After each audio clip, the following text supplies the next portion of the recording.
With all of the controversy around Brendan Sorsby, don't expect TCU athletic director Mike Buddie to stand against Texas Tech. Actually, he gave a shocking endorsement in favor of the Red Raiders. Oh yeah, it's Locked on Horned Frogs. Play my music.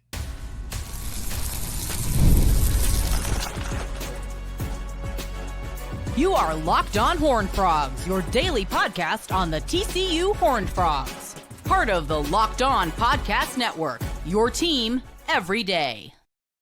What's going on, family? I'm Darian Gray, a.k.a. the Mouth of the South. Thank you for making this your first listen of the day every day. We close out today's episode with TCU standing a chance to recruit their highest commitment of the 2027 recruiting class this weekend during another massive recruiting weekend. Segment 2, I believe that Kobe Haynes will make the decision to commit to TCU on Monday, but one thing's for sure, he will announce his commitment. But we kick this thing off in a little bit of an unexpected fashion, an unexpected manner. I did not believe that we would still be talking about Brendan Sorsby on Friday. I mean, the college football world for sure will be discussing it.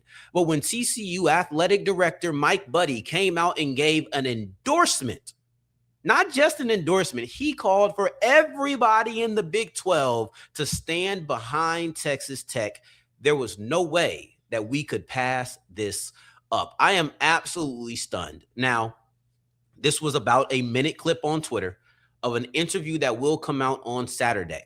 What I will say about the interview that will come out Saturday is that, yes, he may add more to the conversation, but that minute that Mike Buddie talked was enough information, and he gave enough bullet points for me to say I'm not taking this clip out of context. He gave a couple of bullet points I want to give to you. So I'm not going to read the exact quote. I'm just going to give you the kind of line by line and then break it down.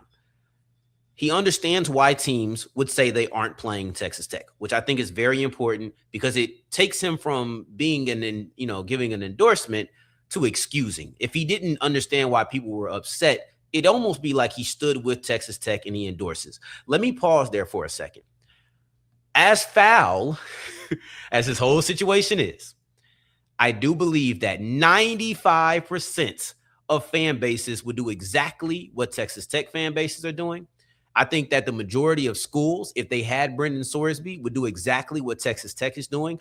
I don't fault Texas Tech nearly as much as I fault Brendan Sorsby, though I do still fault Texas Tech because they do have the opportunity to say, we don't stand with this. We're going to suspend him. We're going to take action. This could have never even got to an NCAA or an injunction, right? Like these things didn't have to happen. That being said, most schools are going to choose that win-loss over that morality. I'm just saying. Part 2 that he said he's not going to protest playing Texas Tech, which is important because the Frogs do play Texas Tech at the end of the year. He said he's not going to protest playing that game.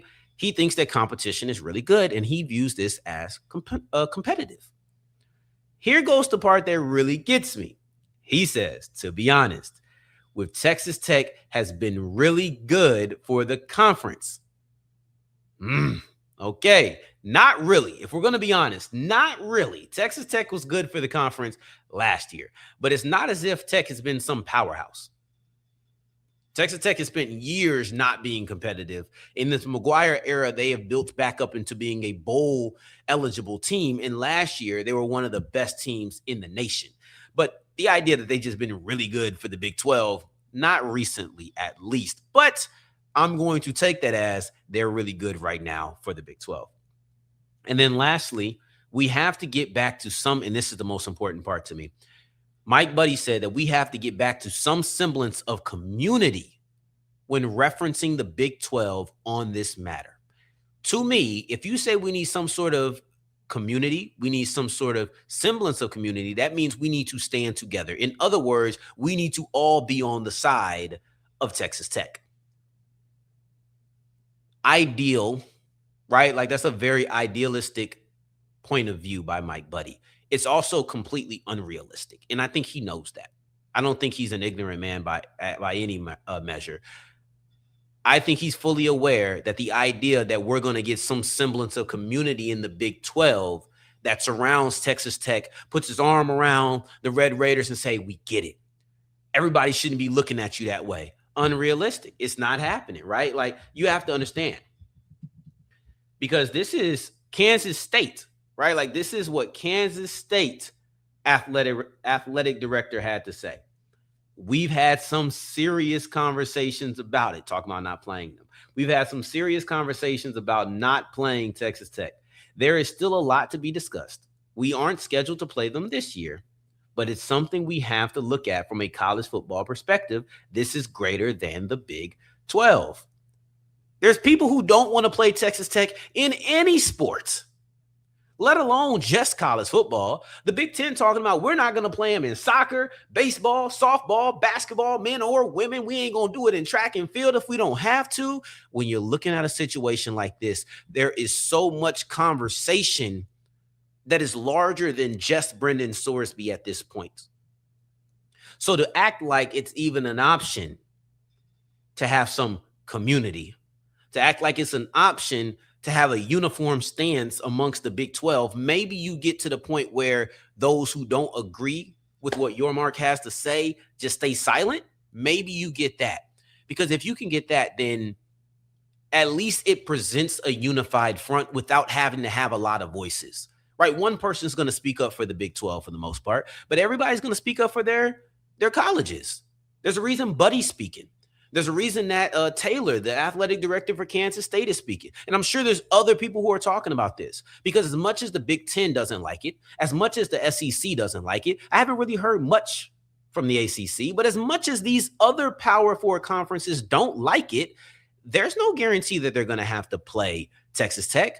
But when you look at a school like TCU or a Baylor or a BYU or a Utah or a Kansas, these are teams that will have to play Texas Tech. These are teams that, honestly, Texas Tech is a really good team and may make it to the conference championship. So even if Kansas State doesn't have them on the schedule right now, if everything goes the way that they desire, they very well may have to play Texas Tech in the championship game. So when having these conversations, it matters more to a TCU than it does a Northwestern, than it does to an Ohio State. It just means more immediately.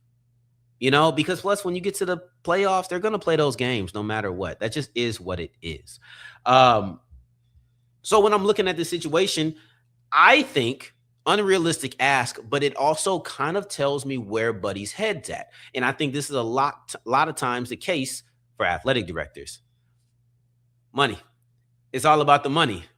All right. Shout out to the woo, right? Dollar bills, y'all. Because this is what really makes everything go. I think half of his point is competitive. Half of it is monetary.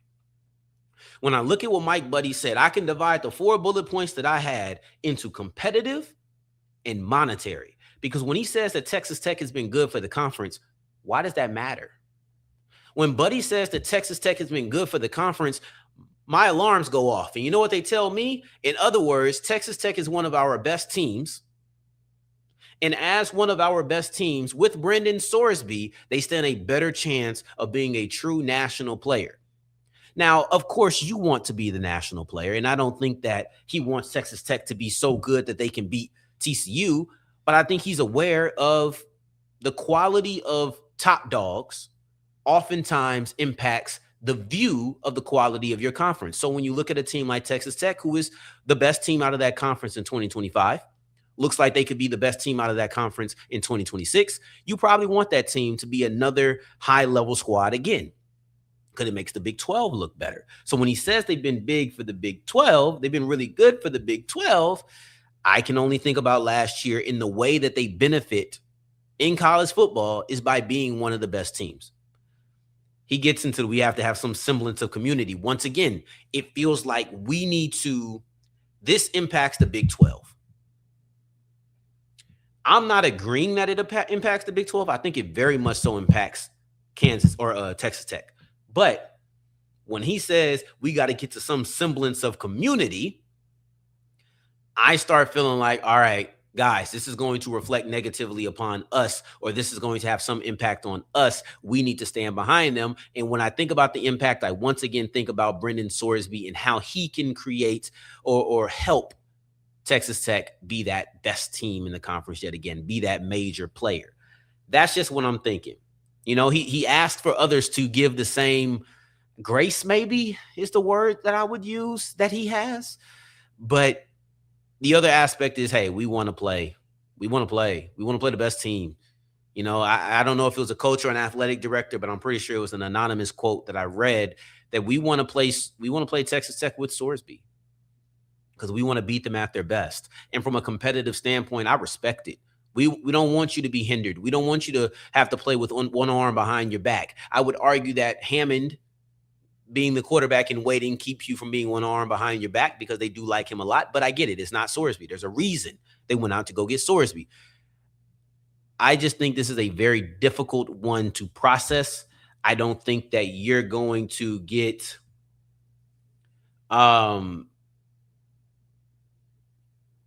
I don't think that you're going to get a uniform, agreed upon stance. I know they're going to have conversations. I know they're going to have phone calls. You're not going to get everybody in the Big 12 to sit there and agree. You're just not. But unfortunately, everybody in the Big 12 is going to have to maneuver the same way. They probably are going to have one solidary lockstep, right? Like we're left, right, left. We're all moving in the same way. We're going to be good soldiers. Nobody's going to get out of line. But there are going to be many people who have a problem. It's going to be many people who have a problem with Texas Tech. And like it or not, it should be the last time we talk about it, but like it or not, the Red Raiders are officially the villains of college football. Let me add one last piece. I don't think that Texas Tech, it's going to be interesting. I don't think that Texas Tech is going to help rise the Big 12. And that's part of what I think Buddie is referring to as far as being good for the conference. I don't think they are going to help rise the Big 12. Under normal circumstances, they would. But I think that everything they do is going to be looked at with a side eye. So it's going to be hard to be that rising tide raises all boats. You know, it's going to be hard to be that, because let's say that Texas Tech is in the same position as BYU and the only team they couldn't beat is the Cougars. Under normal circumstances, playoff team, one of the 5 best. I know it didn't go well, so maybe you don't get that benefit of the doubt, but I think you do. Under normal circumstances, we're still going to put you in that playoffs, right? You have 2 losses. You were a playoff team last year. You're once again a dominant force. Just couldn't get past one team 2 times. Now, under these circumstances, I think people look and say, oh, well, Brendan Sorsby. Nah, we're not going to do that. TCU still has to fight through a bunch of teams. But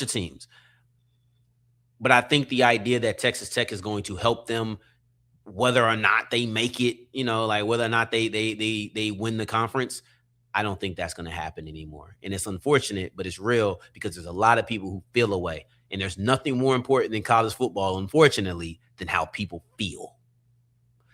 Let's move forward. We're going to take a look at feelings. And I feel like TCU is going to secure a commitment from Kobe Haynes this Monday. All I know for sure, though, is that he's going to announce his commitment at 6:30. Let's get into it as we continue with Locked On Horned Frogs. Today's episode is brought to you by FanDuel. And the biggest stage in world soccer is here. And every match feels like it has the potential for a memorable moment. One goal can completely change the energy of the game, shift momentum, and after the outcome is an instant, and alter the outcome in an instant. That's what makes tournament soccer so exciting, from opening whistle to the final kick. Now, FanDuel is going to give you another reason to feel great, because stay locked in with every goal pays. Bet on a match and get bonus bets for every goal scored in that match. More goals means more bonus bets. And all you have to do is turn on your token. I love this. I'm not a big soccer guy, but when the World Cup rolls around, I get invested. So you should too. And with every goal pays, all I have to do is put some money down on France and watch Mbappe get my bonus bets up and up and up. From opening whistle to final kick, let there be goals on FanDuel. Visit FanDuel.com to get started now.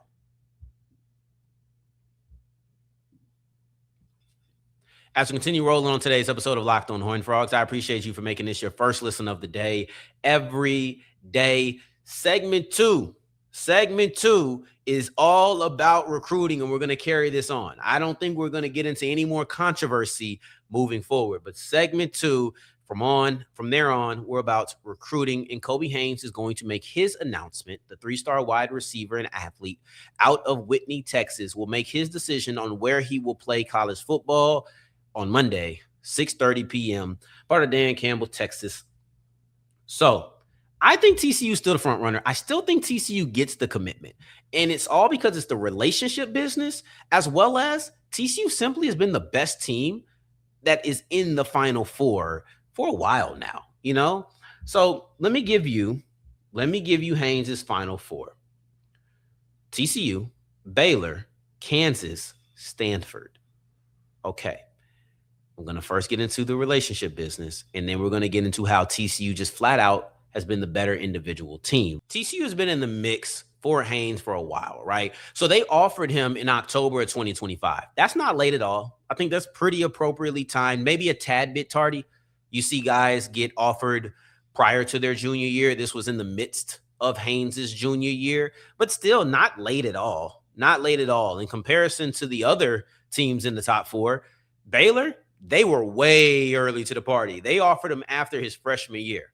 They've been there since May of 2024. But other than that, TCU was the next up in October of 2025, So you look at Stanford, they were after TCU. Look at Kansas, they were after TCU. So I would say TCU is appropriately timed. This is not one of those situations where you offer a kid in March, you get him on his campus in May, and then around June he's making the decision and you're in the top 4 or top 5, right? Like we kind of see a late bloomer with, who's their running back? I can't remember. There's a running back who was on campus 2 weeks ago, and he got an LSU offer. He got a Florida offer. He got a few SEC offers over the course of like the last 2-3 months, and he really hit a boom. So that one's going to be difficult. But TCU's been building this relationship for a while at this point. And though Baylor has I've been here since your freshman year, probably went to a camp and established that relationship early. They have 2 years worth of recruiting, while TCU has less than that. What TCU has on their side is Bryce McCurdy. I say that this is the relationship business because TCU is in the business of, they have already recruited someone who is a good friend of Haynes. So when we're in the relationship business, it's about who you know and who you have on your side. While you have Dykes versus Aranda, you have all of that. What's the Bryce McCurdy counter if you're anybody else? They don't have it. And the thing that sticks in my head, the thing that never wavers for me is Haynes talked about how McCurdy is recruiting him. He said he's just telling me that it's home and we can live a childhood dream. That sticks out to me. Childhood dream. These are things that is difficult to compete with, and it's also difficult to decline. It's difficult to sit here and say, I've always wanted to play with this guy. Let's do it, right? It's difficult to say this is a quarterback that I deeply feel like I have a connection with on the field, or feel like we have a connection off the field that can translate to being on the field, right? Like it's difficult to sit there and say, I have a great love for Bryce McCurdy, but I'm not going to go play over there. Sorry, that's just one thing that's going to pull that other teams simply do not have. The other thing that teams simply do not have is success. Like I don't want to be disrespectful, but it's really not a conversation between TCU and these other teams on who's been better. Is that the end all be all? Not at all. But if I'm saying the relationship business goes to TCU, and I'm saying the individual success as far as a program goes to TCU, and you have Malcolm Kelly, who has had a history of developing wide receivers. We're not even going to dive into that today. If you have all three of these components, position coach that develops well, team that has more success than the other teams in your top 4, and then you have a quarterback you already have a strong relationship that's coming into the program in the same recruiting class as you, what else is there to say that I think TCU is going to land Bryce or Kobe Haynes? What is there? What else is there to prove? And I'll go through it real quick. Kansas, Kansas had a random 9-win season in 2023. Ain't did diddly poo offensively since, right? Like they haven't done anything on this team. And I like Jalen Daniels from last year. I do. But that wasn't enough to get anything going. They just haven't had success. They've had losing season after losing season. Stanford, the Davis Shaw era was special. The Harbaugh era was special. But that Davis Shaw prolonged time period was really a special time. The problem is, once it crashed, it burned. The problem is, once it hit the fan, it went everywhere. And they became a 3-win team, a 4-win team, and they haven't rebounded since. That COVID year, they went 4-2, but that was such a weird season. It's difficult to know just how much I should give, how much I should take from that year with the random players not being able to play because of positive testing. I would have to have lived it, and I did not live through Stanford's COVID season. I just didn't, so I can't tell you how I feel about it. I don't know who was gone. The quarterback could have been gone on 2 of those 4 wins. And then lastly, Baylor. And Baylor is more comparable to TCU. They just are. They haven't been horrendous, but they have some really lows during the Dave Aranda season. They got a 2-7 season. They only have 2 winning seasons. One was a 12-2 year, but they only have 1 winning season outside of that. TCU, on the other hand, they've had 3 out of the last 4 seasons have been winning seasons under Sonny Dykes. Prior to that, you had a slow period with GP, but Gary Patterson era was special too. So you have a history of success, whether that's with Patterson, whether that's with Dykes. You have a national championship game berth. And I know I've really talked about how I want to see more consistency since, but you have 2 winning seasons in the last 2 seasons. Nobody else was bowl eligible last year. So TCU has been a better team than Kansas, Stanford, and Baylor. They just have. And they have a more important recruit in Bryce McCurdy than Kansas, Stanford, and Baylor. They just do. We'll see what happens. 6:30 Central Time. But we're going to keep rolling, and we're going to dive into the upcoming recruiting weekend that starts today. And Daniel Yesbit is the biggest recruit on campus because there is a good chance that TCU could secure their highest rated recruit, highest rated commit this year.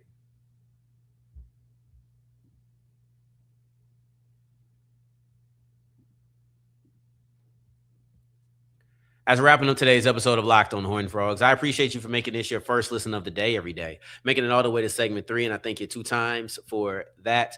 Thank you. Thank you. Daniel Yesbit is a cornerback out of Oklahoma, and I believe that TCU has a real chance of securing him this weekend. We've seen the benefits of these recruiting weekends. We saw it just 2 weeks ago, right? At the end of May 29th, you got an Anthony Herrera commitment on that day. The Monday after, you get a Ty Green commitment. I think Noah Gillespie may be a tad bit away, but it was within the week.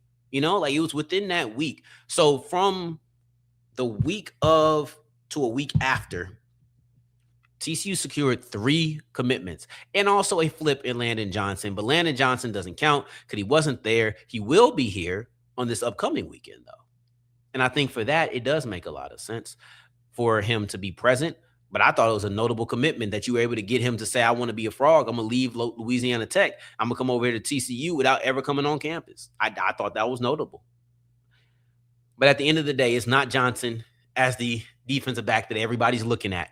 It is Daniel Yesbit, the number 5 overall prospect out of Oklahoma, the number 16 cornerback in the country. He's a 4-star. He would replace Drake Carroll as the highest rated commitment in TCU's 2027 recruiting class if he were to commit. Now, when you get a player like Yesbit, I talked about how you got another cornerback a week ago in Noah Gillespie. I do wonder, is it a situation, or not even a week ago, it was this weekend, really. But I do wonder, Oklahoma, they're 2 hours apart, but I wonder if there's some sort of recruitment that's going on there. It wouldn't shock me. Wouldn't be surprising at all. But I've talked about it with Gillespie. I'm going to talk about it again with Yesbit. This is quietly a very important position because outside of Glover and Jackson, you're not going to have a lot of depth in 2027 that has been proven. And I do think that proven or potential coming out of high school feels different than potential going into year 3 in college. It just does. You're younger. I think your stars hold a little bit more weight. You know, the excitement of not knowing what you're going to be. There's a lot of things that come into it. But when you have a guy who was a 3-star and now he's a redshirt sophomore who's been there for 3 years, and maybe you haven't heard a lot about him through spring practices and things of that nature, it just feels a tad bit different than when you have a 3-star or a 4-star coming in straight out of high school. There's just more excitement. There's more freshness to it. So I think that is something to be noted. But Yesbit could come in and be an instant depth piece. Could instantly come in and be a depth piece. Because you look at Tion Parks, you look at Kalen Carroll, these are guys who are seniors. So you're expecting them to not have eligibility. I think Parks is a redshirt senior, and I think Carroll is just a senior. Things can get tricky. Eligibility can be hard to really define and hard to narrow down these days. So you have to say expected because you don't want to say anything with absolute certainty. But TCU is in a situation in which I believe that in 2027, it'll be Glover's last year. He'll be going into his redshirt senior season. I think Gil Jackson very well could be a 3-and-out guy. I know he didn't play much his first year. He's going to go into his sophomore and junior year, and he's going to have to do a lot, right? He's going to have to make up some ground. But the guy has rare size. They call him a unicorn all the time. If he's able to turn his size and the hype into actuality, and he has the 2 years that I think he's capable of based off of the hype train behind him, it wouldn't be shocking if Jackson leaves after the 2027 season. So theoretically speaking, TCU's cornerback room in 2028, which will be these guys' sophomore year, some redshirt freshman years, in 2028, you could be without anybody who's going to be an actual contributor for your team in 2026, right? Parks, Carroll as depth pieces who will probably rotate in. Jackson and Glover as your starters on the boundary. I'm speaking about boundary corner only, not talking about nickel. I'm talking about strictly on the boundary. You could be without both of your starting cornerbacks and both of your key depth pieces by the time these recruits become sophomores. These recruits become redshirt freshmen. The other thing is Carroll and Parks are going to be gone. And Coach Boyd is already talking about the idea of rotating right now with all of the hype around Glover and Jackson. He's talking about rotating right now. So in 2027, even with Glover, and I assume Glover will be there. I don't think he leaves. I think he's going to need 2 years. Even with Glover and Jackson present, there's a chance that Yesbit and Gillespie, who was the other cornerback out of Oklahoma, come in and they step in to a rotational role as a true freshman. That's not crazy to say, especially when you look at Yesbit. So these are just things to look at, things to consider. Last time they had a big-time recruit, you end up getting Ty Green and Alexander Herrera. Now we'll see what happens this go round. We'll be back on Monday. And then have a special episode for you on Tuesday. Or we might just have a special episode on Tuesday. I'm not sure just yet. But we'll be back early next week. In the meantime, in between time, until the next time that we hear each other, family, take care, stay blessed. Peace.